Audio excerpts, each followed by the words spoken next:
आपने देखा, मेरी बेटी की शादी में मेरी मौत हो गई। सबको लगा कि मैंने आत्महत्या की है, लेकिन पोस्टमार्टम रिपोर्ट और मौका वारदात पे मिले सबूतों से यह पता चला है कि सवरतकर जी ने सुसाइड नहीं की, बल्कि उनका मर्डर किया गया। लगता है आप इसे जानते हैं। नहीं। आज जब सब लोग वापस अपने घर जा रहे हैं तो सबके दिलों में कुछ पुरानी यादें हैं, लेकिन मेरी बेटी श्रेया का पति मोहन, इसकी आंखों में इस वक्त पुरानी यादें नहीं बल्कि एक पुरानी आदत दिख रही है, झूठ बोलने की आदत, जो इसे हमेशा से है। ये कभी किसी को नुकसान पहुंचाने के लिए झूठ नहीं बोलता, लेकिन बस आदत सी है। जाने अनजाने एक झूठ बोलता है और फिर उसे छुपाने के लिए 100 और झूठ। आज फिर ये एक झूठ बोलने के लिए तैयार है। श्रेया, तुम जाओ, मैं तुम्हारे साथ नहीं आ पाऊंगा। नहीं आ पाऊंगा मतलब? वो क्या है ना, मुंबई में एक बहुत जरूरी काम आ पड़ा है, ऑफिस का फोन आया था मुझे। ओ, मुझे यहीं रुकना होगा। पर मोहन, मैं अकेले कैसे जाऊंगी? तुम क्या बच्ची हो क्या श्रेया?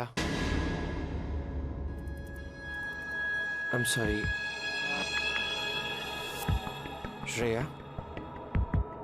श्रेया देखो, काम जरूरी है श्रेया, और मैंने घर पे फोन करके कह दिया है, कोई ना कोई तुम्हें लेने जरूर आ जाएगा। और लो, बस जाने का टाइम भी हो गया, मुझे घर पहुंच के फोन करना। हाँ,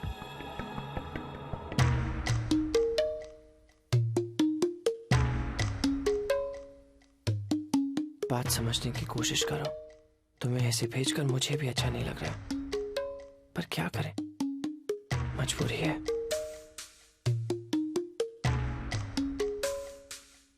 मैं जाऊं प्लीज?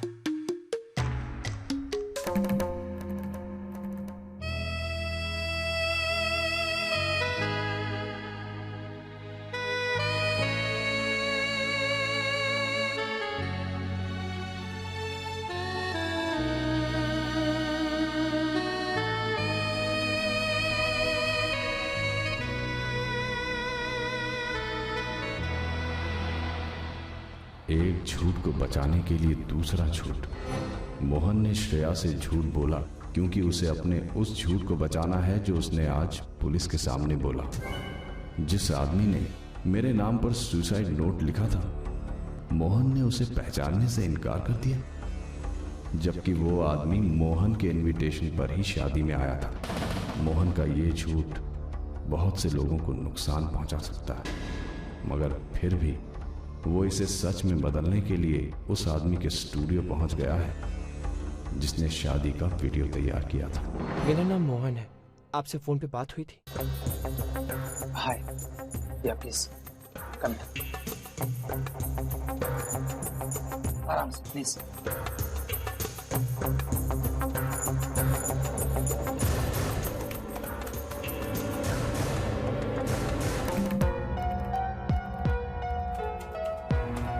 सर, ये है वो वीडियो रिकॉर्डिंग जो आपको देखनी थी।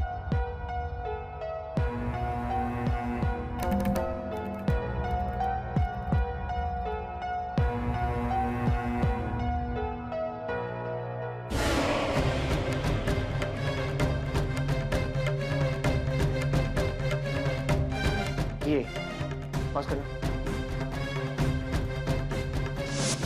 ये आदमी मेरे साथ जहां जहां दिखे उस पोर्शन को काट दो। जी, ये आदमी किसी भी हालत में मेरे साथ नजर नहीं आना चाहिए। हो जाएगा। ये कुछ पैसे हैं, बस इतना ही? फिलहाल मेरे पास इतना ही है, बाद में मैं और भिजवा दूंगा। बस जितना मैंने कहा है उतना कर दो, वरना मैं बहुत बड़ी मुसीबत में फंस जाऊंगा, समझे? जी। एक और बात, इस बारे में किसी को पता नहीं चलना चाहिए। जी सही है, थैंक यू। आज तक मोहन के दोस्त, उसके घर वाले उसके छोटे मोटे झूठ को नहीं पकड़ पाते थे, मगर आज उसका झूठ बहुत बड़ा है और आज उसके झूठ पर नजर भी बहुत कड़ी है।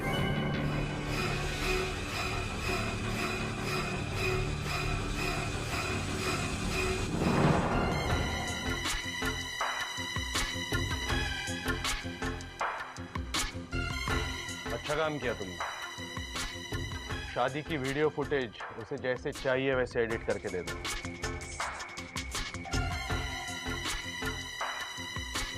लेकिन हाँ, उसे ये पता नहीं चलना चाहिए कि हमें सब पता है। समझ गए? Okay sir.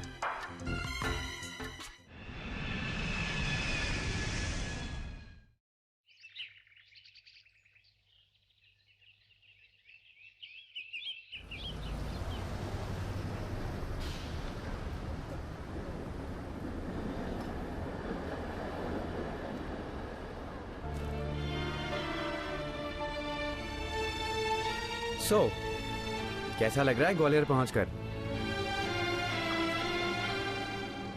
पता है संध्या, ग्वालियर बिल्कुल भी मुंबई जैसा नहीं है।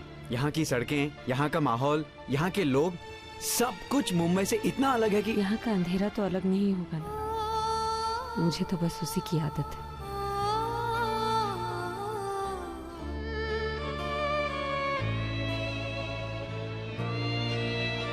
युवराज,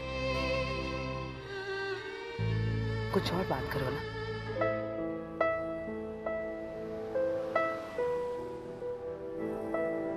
फर्क होगा संध्या, वहां के और यहाँ के अंधेरे में भी फर्क होगा। वहां तुम्हें अंधेरे के पास रहने की आदत थी, पर यहाँ अंधेरे को तुम्हारे पास आने की इजाजत नहीं होगी। यहाँ तुम मेरी आंखों से रोशनी देखोगी और दुनिया भी।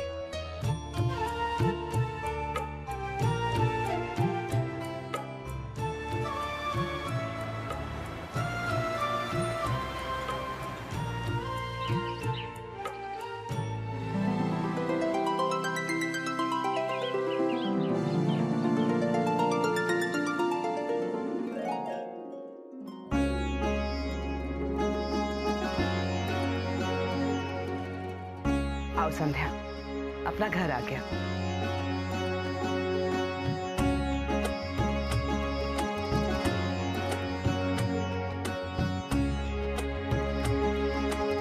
ध्यान से, यहाँ सीढ़ी है।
संध्या अभी बहुत उदास दिख रही है।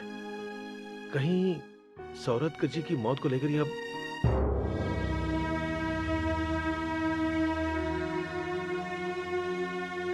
सॉरी।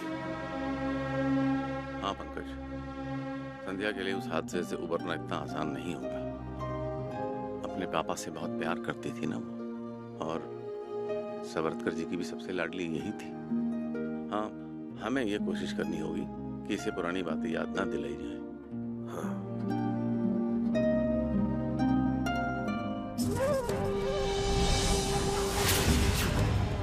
भाभी, वाह भाभी, आप कितने सुंदर लग रहे हो। हमारे युवराज भैया बहुत लकी हैं जो उन्हें आप मिल गए। वैसे हमारे युवराज भैया भी किसी से कम नहीं है। दीदी, आप भैया की तारीफ बाद में करना, अभी मैं भाभी को अपने कमरे में लेके जा रही हूँ। नहीं नहीं, भाभी मुझसे पहले बात करेंगे। दीदी प्लीज। प्रिया, ज्योति, तुम्हारी भाभी अभी थक गई होंगी, उन्हें आराम करने दो, बातें बाद में कर लेना। युवराज, बहू को अपने कमरे में ले जाओ।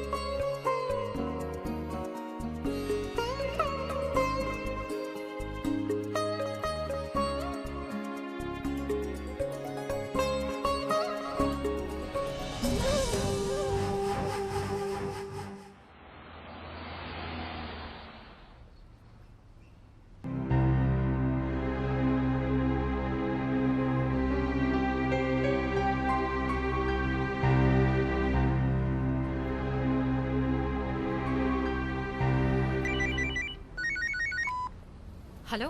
बस मिली? हाँ वो क्या होता है? जल्दी जल्दी बात करो, 1 मिनट के बाद दूसरी कॉल लग जाती है। नॉन एसी बस है ना? वो नॉन एसी बस नहीं मिली। वैसे भी रात को ट्रैवल करने में डर लगता है, इसलिए एसी बस। एसी बस यानी 400 रुपए एक्स्ट्रा? तुम्हें ना पैसों की कोई कदर नहीं। और नॉन एसी बस में क्या प्रॉब्लम है तुम्हें? हाँ, डर लगता है कोई तुम्हें किडनैप कर लेगा? इतनी अच्छी किस्मत नहीं है मेरी। 1 मिनट हो गया, bye. Hello hello.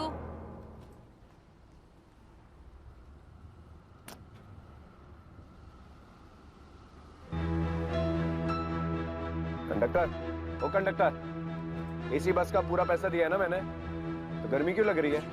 AC full करो।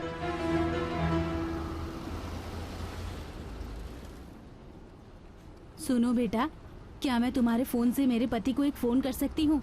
उनको बस का नंबर बताना है। तुम्हारा फोन का बिल इतना ज्यादा क्यों आता है? फोन गप्पे लड़ाने के लिए नहीं होता।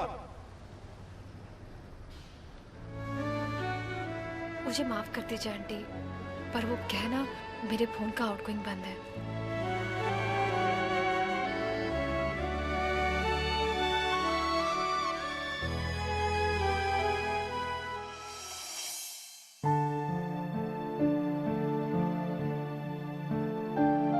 यार तू तो जानता है ना कि मेरे फादर इन लॉ की डेथ हो गई थी। आदि, जरा प्लीज बाहर एक बार बच्चों को देखो ना। डोंट वरी साक्षी, बाहर खेल रहे होंगे। तुझसे नहीं यार, अपनी बीवी से बात कर रहा था। तू मुझे ये बता कि बॉस नाराज तो नहीं है ना? नहीं, उनका मेल आया था तो मैंने सोचा रिप्लाई करने से पहले तुझसे बात कर लूं। थैंक गॉड वो नाराज नहीं है। चल कोई नहीं, ऑफिस में मिलता हूँ। बाय।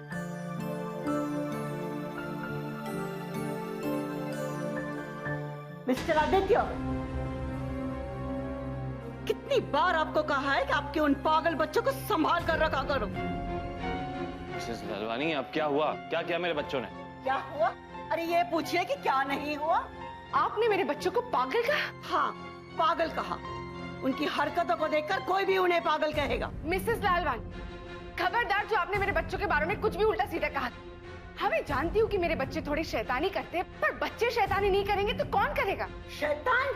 अरे गुंडे हैं वो, गुंडे। Mrs Lalwani, relax relax. Mrs Lalwani, अपने बच्चों की तरफ से मैं आपसे माफी मांगता हूँ। फिलहाल ये बताइए कि वो है कहाँ? देखो देखो क्या किया है तुम्हारे सपूतों ने। मेरी पोती रिया को क्या से क्या बना दिया।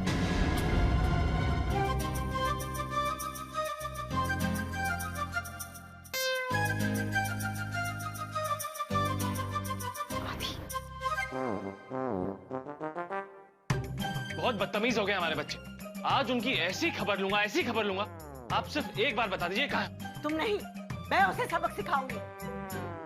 सारा दिन उसे कमरे में बंद रखूंगी, बिना कुछ खाए पिए। क्या कहा आपने? आपने मेरे बच्चों को उस कमरे में बंद रखा है? How dare you Mrs Lalwani. मैं आपको आज नहीं छोड़ूंगी। मैं तुम्हें नहीं छोड़ूंगी। सेक्रेटरी से कंप्लेन करके तुम सब लोगों को इस सोसाइटी से निकाल कर रहूंगी। बड़ी आई हमें सोसाइटी से निकालने वाली। तुम्हारा राज चलता है क्या? मैं भी देखती हूँ आप साक्षी, साक्षी रिलैक्स रिलैक्स। देखो देखो और सुधरो।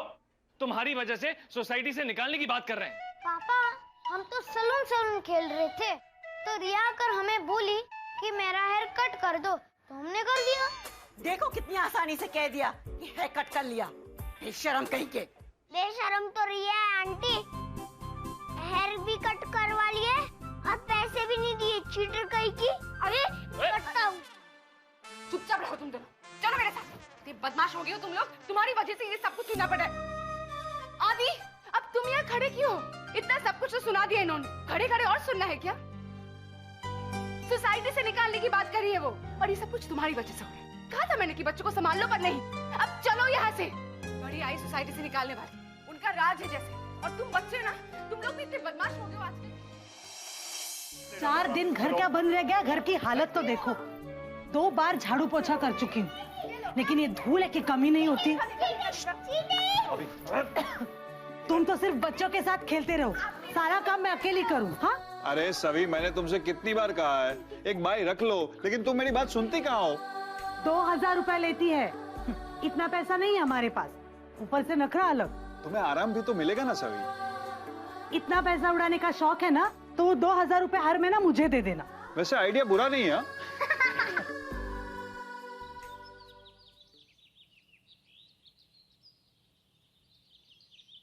अरे जयेश भाई, चुपचाप पत्ते डालो नीचे। चलो आपकी टर्न है। हाँ मेरी। ये लो। लो, तुम्हारे दोस्त आ गए दीपेश भाई।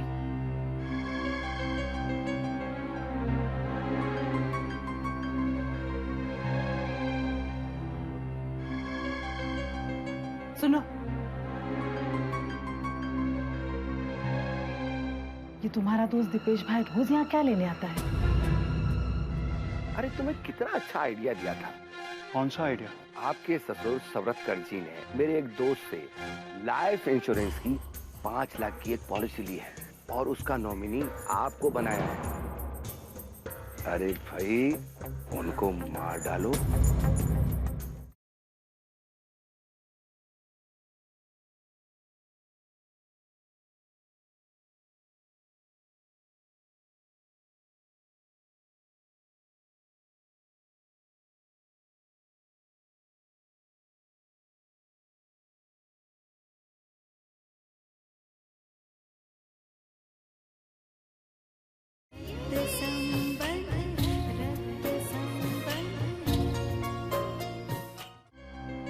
सुनो, ये तुम्हारा दोस्त दीपेश भाई रोज यहाँ क्या लेने आता है? मुझे ये आदमी बिल्कुल पसंद नहीं है। इसकी सूरत भी टेढ़ी है और नीयत भी। ऐसे दोस्तों को घर क्यों बुलाते हो? बच्चे बड़े हो रहे हैं।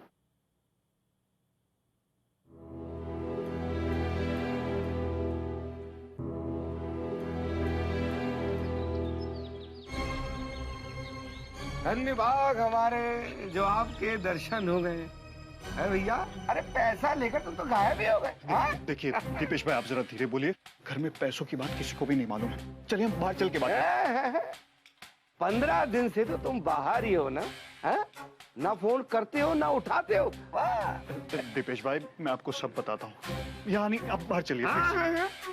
तुम्हारी बात मानने का मन तो नहीं कर रहा है। अब तुम कहते हो खुली हवा में खुलकर बात कर ही लेते हैं। आजा आजा आजा।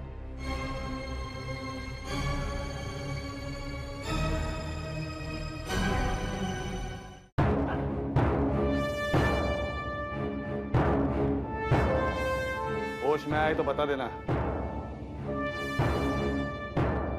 पोपटा सारखा बोलेल मग।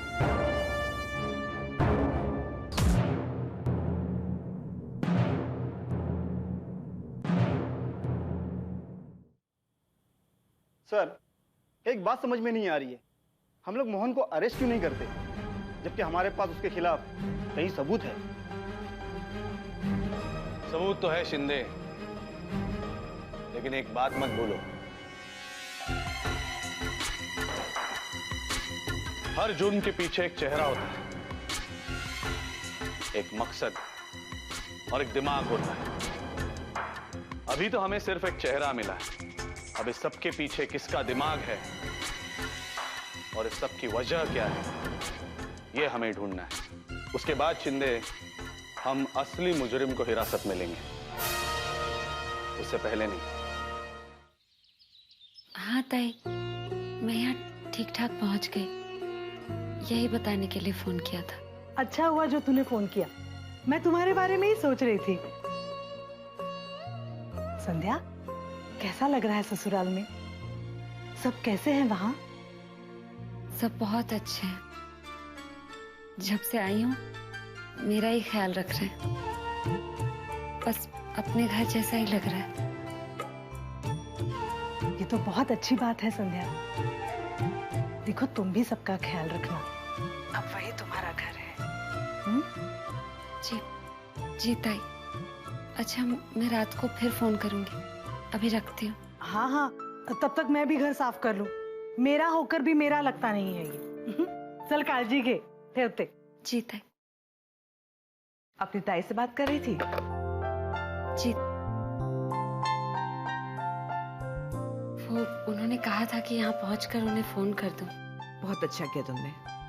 तुम जानती हो, तुम्हारी ताई ना बहुत ही अच्छी लड़की है। मेरी ताई तो सिर्फ कहने के लिए हमारी ताई है, वरना हम सभी बहनों के लिए, खासकर मेरे लिए, बिल्कुल माँ जैसी। मैं सिर्फ 5 साल की थी जब मैंने अपनी माँ को खो दिया। तब से ताई ने ही मेरी परवरिश की है। जानती हूँ बेटा, और ये तुम्हारी ताई की परवरिश का ही नतीजा है कि हमारे युवराज को इतनी सुशील पत्नी और इस घर को इतनी संस्कारी बहू मिली है।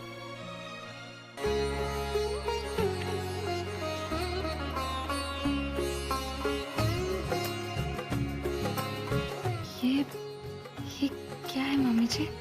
ये तुम्हारे लिए। मम्मी जी, इसकी क्या जरूरत थी? ऐसा नहीं कहते संध्या। मम्मी तुम्हारे लिए शगुन के तौर पे ये हार लाई है। बेटा, ये हमारा खानदानी हार है। जब मैं शादी करके इस घर में आई थी ना, तो मेरी सासू माँ ने मुझे दिया था और ये कहा था कि इस हार के मोतियों की तरह इस घर को जोड़ के रखना। अब ये विरासत भी तुम्हारी है और इस घर को जोड़ के रखने की जिम्मेदारी भी। इस घर के मान सम्मान को हमेशा संभाल कर रखना।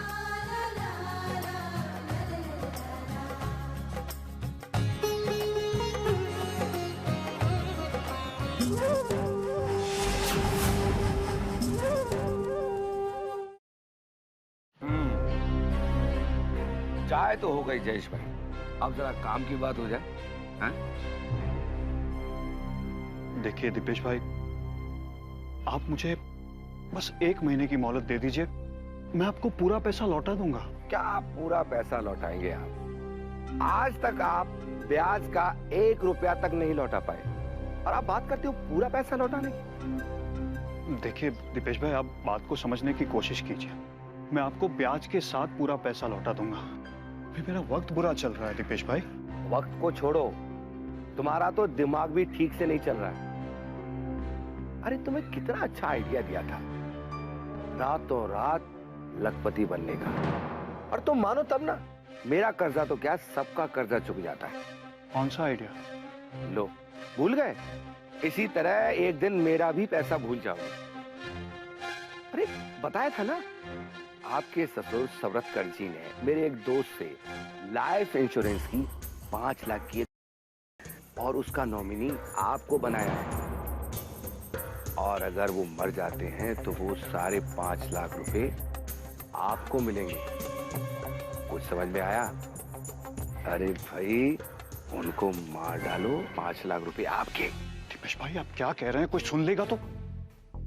कोई नहीं सुन रहा।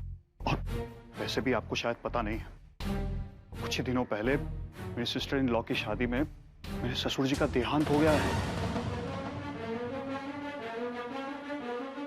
और इसीलिए तो मैं आपको फोन नहीं कर पाया था। क्या सवरतकर जी का देहांत हो गया? कैसे? पुलिस का कहना है कि उनका मर्डर हुआ था। मर्डर? सवरतकर जी का मर्डर हो गया? इसने तो सचमुच ही में मार डाला। दीपेश भाई, आप क्या कह रहे हैं? अब मेरा कहने का मतलब है जयेश भाई कि अब जो हो गया सो हो गया। अब चिंता करने की कोई बात नहीं। अब जब सवरतकर जी ही नहीं रही तो चिंता किस बात की? मैं क्षमा चाहूंगा। ऐसे समय पे मैं पैसे की बात कर रहा हूँ। पैसे का क्या है, आज नहीं तो कल मुझे मिल ही जाएंगे। देर सवेर ही सही। देखिए, मैं तो भगवान से प्रार्थना करूंगा कि भगवान उनकी आत्मा को शांति दे। मैं चलता हूँ जयेश भाई, अब फिर मिलेंगे। अच्छा जी, अब भैया भैया ये चाय का पैसा।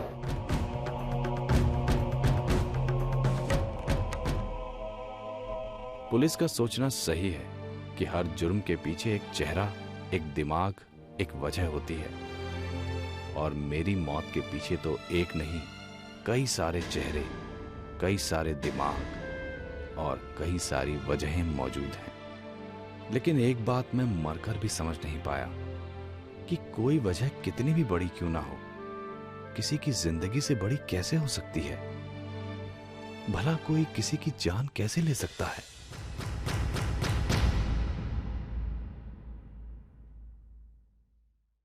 जिस दिन से तुम्हें देखा है, हर पल तुम्हारे साथ रहने को जी जाता है। अरे रोना तो मुझे चाहिए, पर एक बात समझ लो, वो मकान मुझे मेरे नाम पर चाहिए। नीरज का फोन आया था। बेटा वो इतनी जल्दी आ गया तो आने दो उसे।